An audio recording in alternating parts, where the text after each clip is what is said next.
there was a point in detox where I was overextended into the player contracts, meaning I wasn't playing at the time, and I had a decent amount of my liquidity tied up in contracts, and the team was underperforming. That was making me more emotionally attached to team results than is healthy for an executive coach. Because now I approach the team lessons like from this emotional attachment, which is, guys, why aren't we performing? Because I feel like I'm losing control. I'm invested in this, and I'm not diversified, so I depend on you now. I put my faith in you, and you're not performing. What the fuck? This is a reflection of my lack of faith in my ability to navigate or be as... It's actually a reflection that I don't believe that my own self-acceptance is a necessary piece of the puzzle. Because instead of just being like, okay, Nick, you put yourself in this position by not diversifying and choosing not to play for a year and going all in on guys that didn't have proven track records.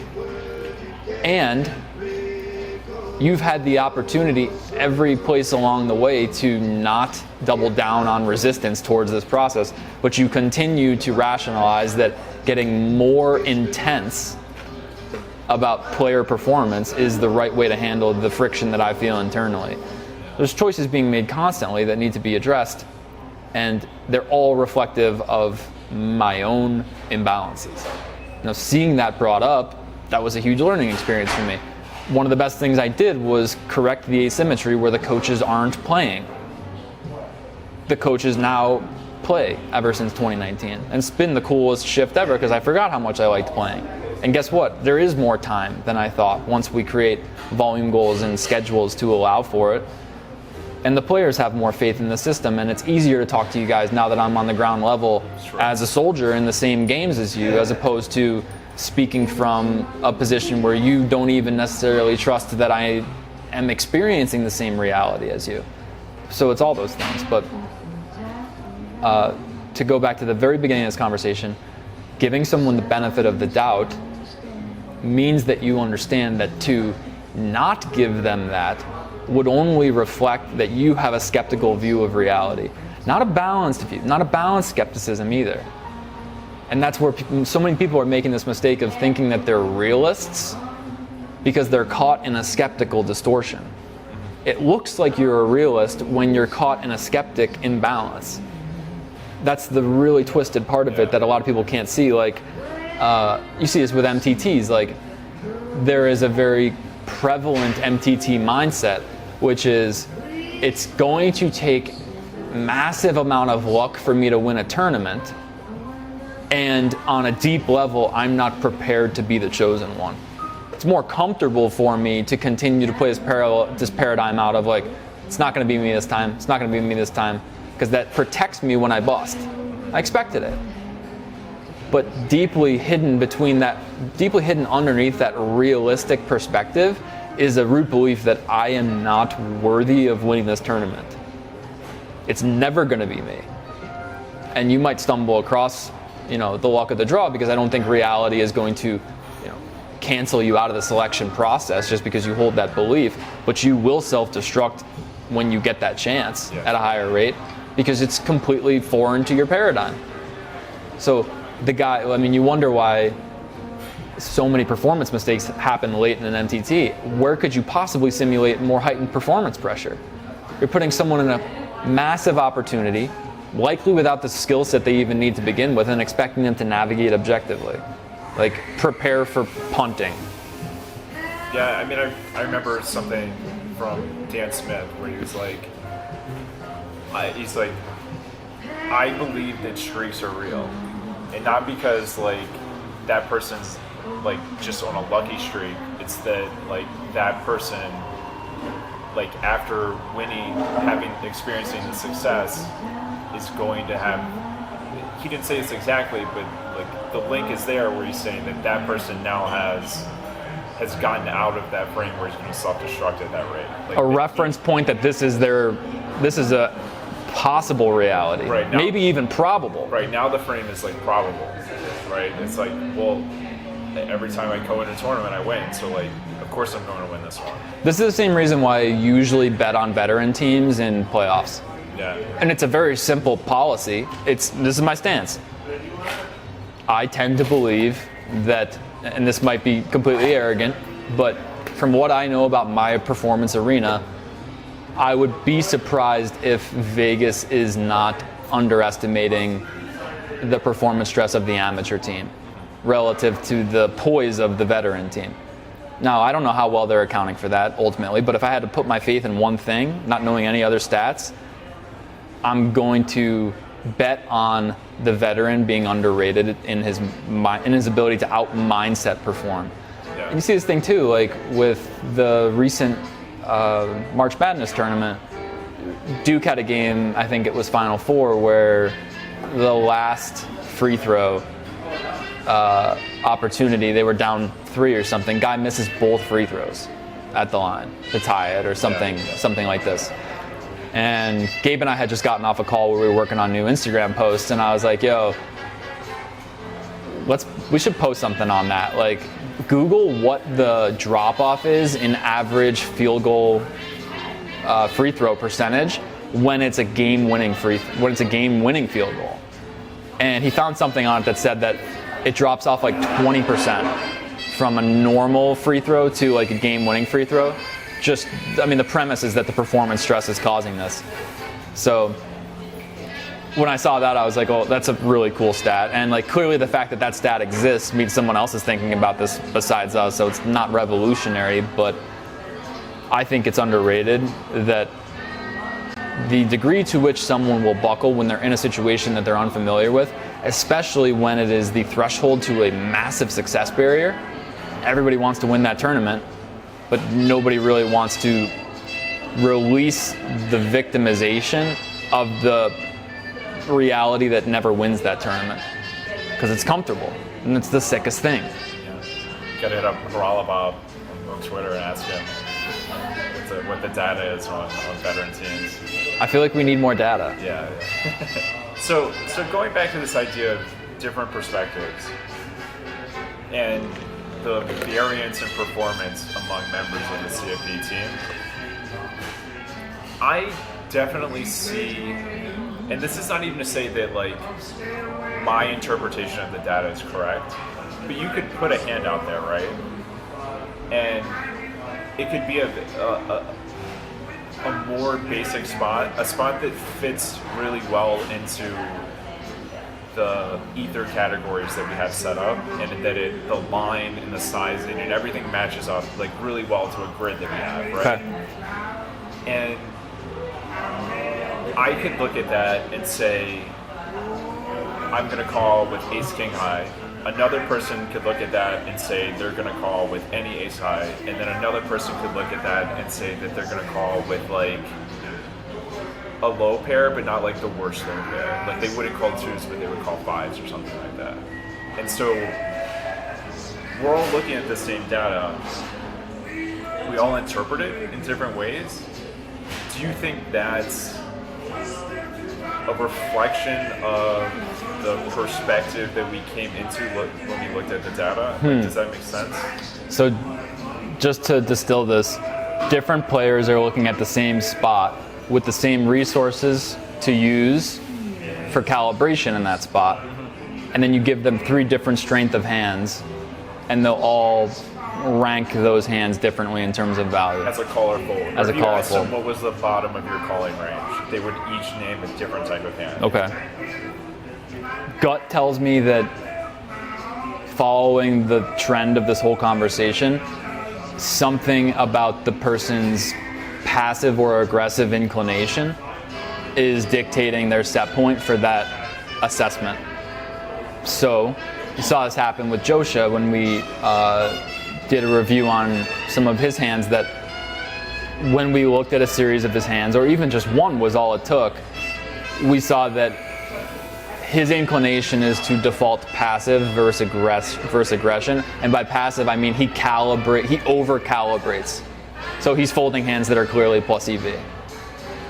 And when I saw that, it made me start to think that maybe the best advice when you detect that someone is coming in from that disposition is to just like tell them when they feel like it's close to call.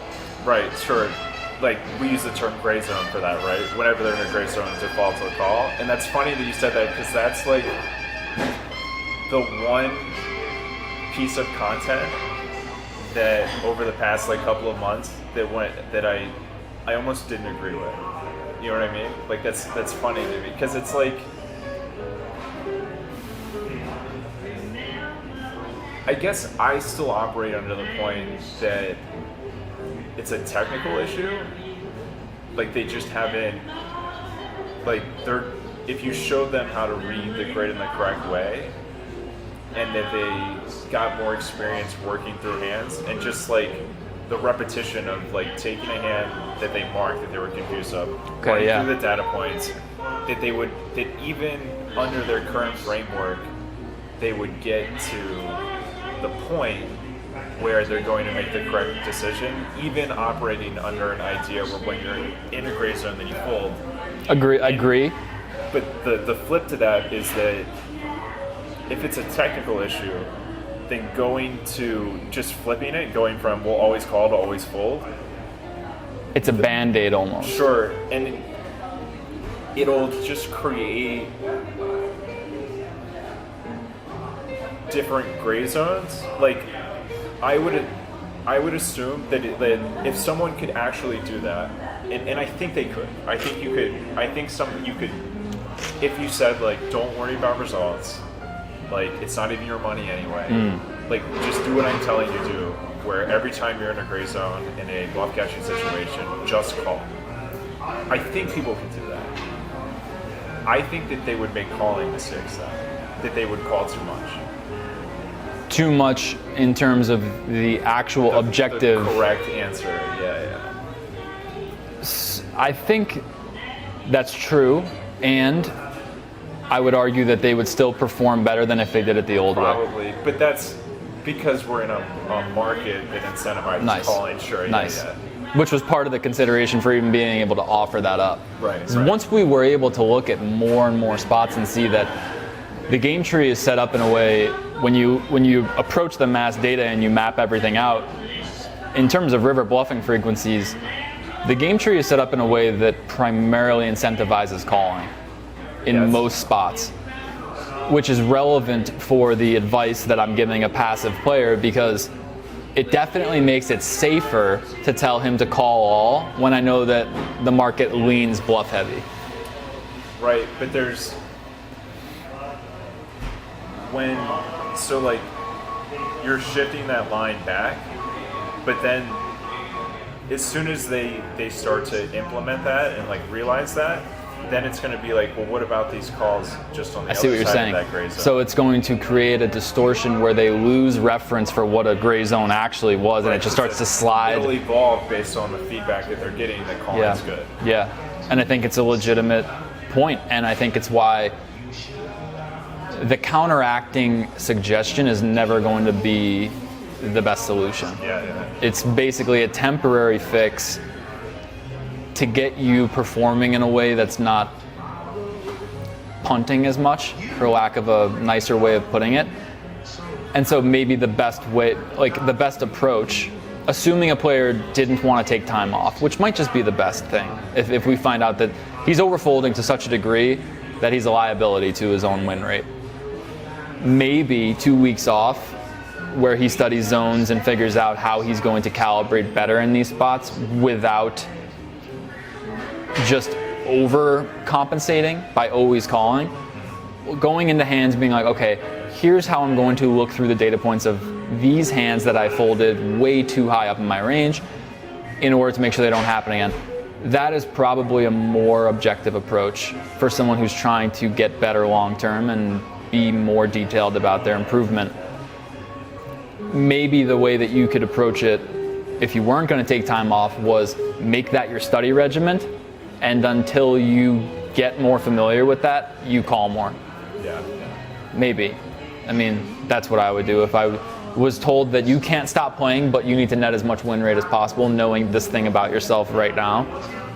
I think that would be the proper response. But yeah, I mean, it's definitely a relevant point that any quick fix that we give to a player is not going to provide a sustainable improvement long term.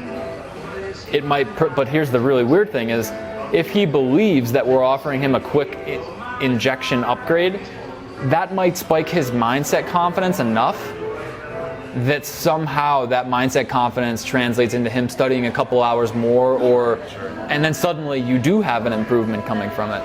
So it's a good place for me to emphasize how fascinated I am with multidimensional aspects of the game. Like, I don't know that I would still be able to derive enthusiasm from the game if I wasn't able to consistently unlock new dimensions to look at win rate through. Where, in theory, if we looked at the spot, it's only this. It's whatever the solver says. Now, exploitatively, if we have pool vision, it can be this. Now, if we have a mindset dimension, it can now be this. And now if we have timing tells, it can even be this. Yeah. So it's like you're constantly just adding, and this is the thing that I think like guys who are more intuitive take a liking to really well, is when we are able to show them that the data point analysis that we use is actually toggling through different dimensions of the game to try to derive a full picture, where previously things were 1 or 2 dimensional max. And I'm not saying that, you know, other players aren't necessarily operating at high levels, but certainly they are. But I really like the dynamics of a methodology that's able to toggle through a sizing data point with a textural data point, with a profile data point, with a formational data point, with a timing data point, and then factor in that you're playing zoom instead of regular tables, so your pre-flop ranges should change so you can get more hands per hour in. Looking at the entire career through a multi-dimensional window, I think, gives you the opportunity to create strategies that are more incentivized that you wouldn't have considered if you weren't looking at it with the intention of seeing the spherical picture, not just like the circle. So it's where all my attention is, and like just being here back in Vegas playing tournaments and live tournaments for the first time, I can't believe how little attention I gave to the live physical tell dynamic before. It's just popping out at me as the thing that is the hardest to ignore, which is usually my spidey sense going off that like there's a lot of edge here, and to the point where I told Matt Hunt, I saw him the first day at Venetian when it was the first tournament I played. I told him, like, Matt, I'm getting into timing tells online. I don't have any reference for it. All I can do is look at Bovada exposed hole cards and see what notes I took in the moment for the timing that the guy used and start to create a manual archive, and hopefully eventually build a sample big enough to figure something out. And I told him that excited about online. I sat down the first day and I was like, holy shit, this is a whole nother ball game with live.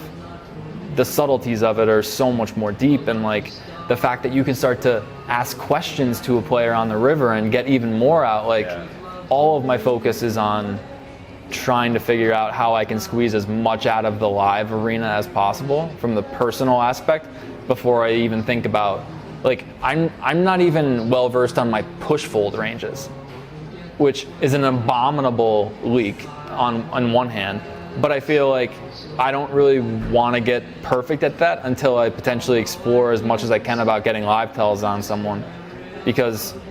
So why play tournaments then versus just cash? I think that they're just massively softer. Sure. But yeah, I am sacrificing win rate by not knowing a good amount of short stacking theory, I guess you could say.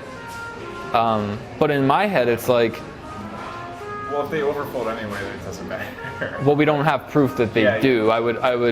That seems, but it's a whole different discussion. That everyone gives, at least the I've seen, is that the good players tend to hint at that they're shoving wider than like snap shove would have them, right? When they're trying to generate fold equity with short stacks, you mean? Yeah. I would say that's true. Yeah. But then you also have this conflicting dimension, which is that you don't have incentive to jam as light when the pools are really soft. Yeah, sure. because stack preservation becomes, and this is like, and Hunt sees this really clearly. It's one of the things he said to me, like why he's so fascinated with tournaments is like, he's like, I never wanted to be in a career where you were in the same spot over and over again. And he loves how it's always different because there's always a different dimensional aspect going on. And when he said that, I was like, well, that's sort of the level I'm on even with cash games now. So what must it be like in tournaments? When you add the ICM factor and the dynamic nature of the tournament structure, it really is like a whole nother world. I guess you always cut the number of decision points though, right? As you're like, you're getting less hands where there's this wealth of decision point information, right? Like it seems like because each street conveys some sort of information, right? So like you're not getting, if you're a 30 big blind stack, you're not getting a spot where someone check raises the flop and that goes bet, and like you're not going to get the sizing data, right? Yes. Because they might not actually have a 2/3 sizing option on the river. Like they might only have a small option, or they might only have a shove turn option or something like that. The tree just gets cut, right? Basically. So yeah, you don't have as elaborate of a data point library to cycle through at the end of the hand. Like I wonder, like if he gets to a point where like he feels that way, like a certain way about tournaments, where he's like, now it all sort of feels the same, and then maybe I want more edge, and then would play cash and get or yeah, and potentially maybe we underestimate how much the dynamics of a shifting tournament blind structure even allows for massive edges to be generated even at 30 BB depth. Sure. I mean, once you start, I mean, I did minimal preparation work for this. I have some tournament MTT history where I did it before 2015, like before I really got into cash and leveled up. I did a decent amount of like, chip EV and push fold range work. Rusty for sure, but I'm okay. You know what I mean? Like I'm not like punting relative to a fish. And I feel like with the work that I did being mostly structural, like one of the best modules these guys made was understanding the stages of a tournament and the incentives between how do we assess our future edge with like current stack depth, and I'm butchering it, but basically like understanding how the incentives shift at each stage of a tournament for me was like, that's how I like to learn from the jump. I like something very distilled that's able to move me through the structural changes of a model so that I can then let my mind run and start to invent ways to exploit the incentives as they rest in each stage. And I think tournaments are a great explorative ground for that, especially when you're deep. Like I told you, my whole strategy is like just never get short enough that my weaknesses are exposed. But I mean, realistically, there was it was one of the Joey Ingram podcasts. I forget who the guy was. It might have been Barry Greenside or something like that. He was talking about like, at some point Dewan was like thought of as the best player ever, right? And he was like, even when that was happening, he's like, I've never seen someone bust out first, like in the tournament more than he has, right? Like, he probably just didn't. He's like, the same strategy, right? Like, I don't want to play short, so like I'm not worried about busting out super early because my skill edge is in building a stack and playing with a deep stack. And I don't know if we'll ever know what's better. Like, I would love to see macro tournament theory develop to the point where we know what is optimal in terms of strategy. VPIP PFR at least would be really cool to know. Like, I don't know if we'll be able to prove it theoretically.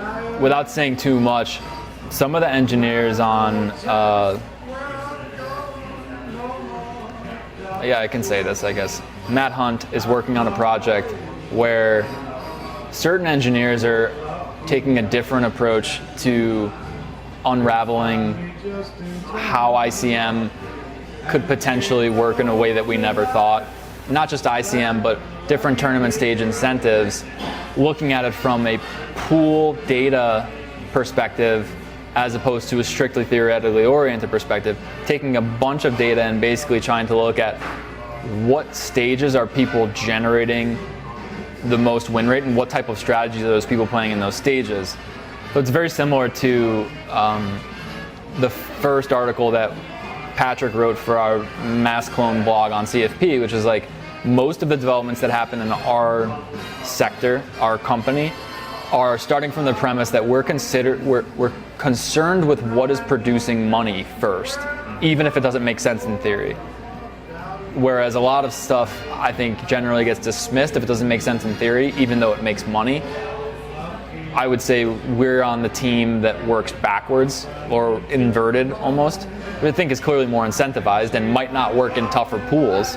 But again, it's like, let's fix that problem when the car breaks down and extract all the EV along the way.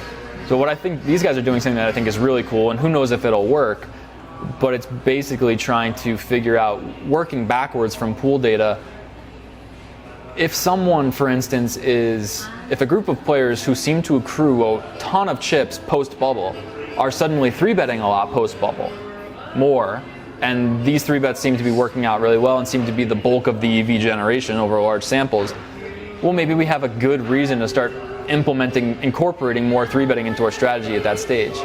It's stuff like this that, like, you wouldn't be able to necessarily think it up, but how are we going to ignore it if large samples are showing trends that these things are creating a lot of the win rate? So that's an angle that it's certainly outside of my capacity to engineer, but most of what I focus on right now is like finding people who are capable of doing the necessary work to explore stuff that I think could have potential. And a lot of it will miss, but the stuff that lands is really cool because, well, hopefully there's data to back it up, and then it's really cool to implement it and start exploring with it. And hopefully if there's enough data, you have enough faith to explore it and not feel like a complete degen in the process.